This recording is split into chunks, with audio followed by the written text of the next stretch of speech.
Que ce soit à l'achat du boîtier, ou surtout après, il est difficile de s'y retrouver quand on s'intéresse à l'achat d'un objectif. Que veulent dire toutes les caractéristiques techniques? Quel est le meilleur considérant votre budget? Quel type d'objectif vous faut-il? C'est quoi une focale fixe? Etc. Bref, vous avez des milliers de questions, auxquelles je vais m'efforcer de répondre.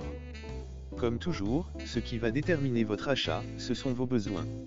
Vu le nombre d'objectifs existants, il est un peu compliqué de s'y retrouver dans cette jungle. Commençons par une petite précision qui paraît évidente mais qui peut être utile, vous ne pouvez évidemment pas monter un objectif Canon sur un boîtier Nikon, ou l'inverse. Par contre, il existe deux marques tierces, Sigma et Tamron, dont les objectifs sont disponibles en une version pour quasi chaque marque existante. Voyons maintenant un à un les différents paramètres à prendre en compte. Longueur focale.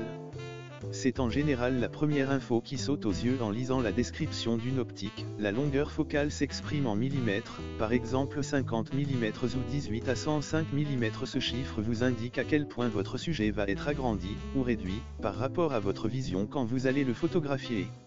Cette longueur focale permet de définir des catégories d'objectifs.